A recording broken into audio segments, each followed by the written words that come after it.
Hi, my name is Mel Wong and I work at Sun Community Credit Union. We're at Heber School and I got to read a wonderful book to some awesome fifth graders in Miss Enrique's class.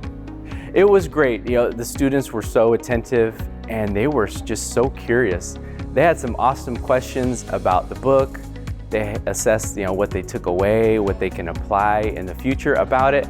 And then they had so many questions about me, like where do I work, why do I do it, what do I love about my job, how did I start, how long have I been there. They had some great questions for me too. It was a great reminder. It's a fundamental question, like why do you work where you work?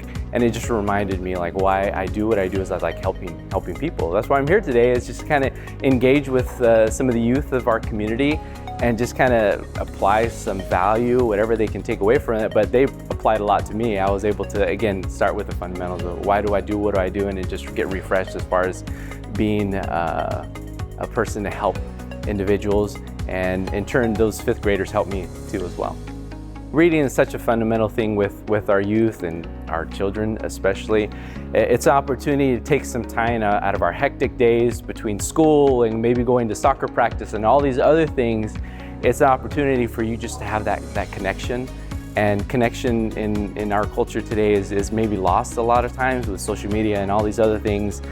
Text me, don't call me, right? But it's an opportunity for us to just have that brief moment with our children and to talk about this book and read together, and you take a lot away from it, but ultimately you're making a connection, and that connection is gonna last a lifetime, and it's gonna help open up more communication with your children and you, and it's gonna be just a core memory for both of you. My name's Hector Garcia. I'm a battalion chief for the Imperial County Fire Department. So today we're visiting Heber Elementary School, and I got to read to a fifth grade class where my son happens to be.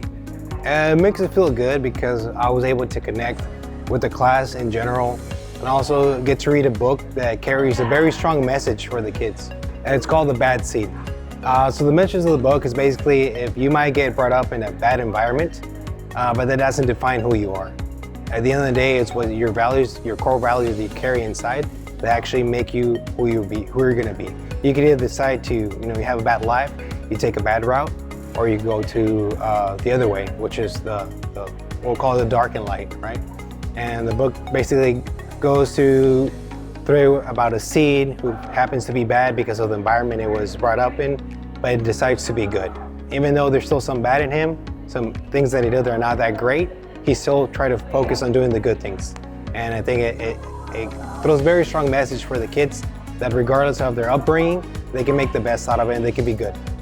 Reading is to be so valuable for them as they grow up, is gonna be able to pretty much do everything. But also, especially when they're little, it helps strengthen that bond that's between the parents. Because when you're little, sometimes you're not really into the story, but at least you're happy spending time with your parents. And that builds memories that go with your kid forever. I know I had them, so I want to pass them on to my children. So if you do that, then I'm pretty sure you as a parent, even though you might not like reading, that quality time you spend with your kid, they're going to remember it forever. Heber Elementary School. Readers are leaders.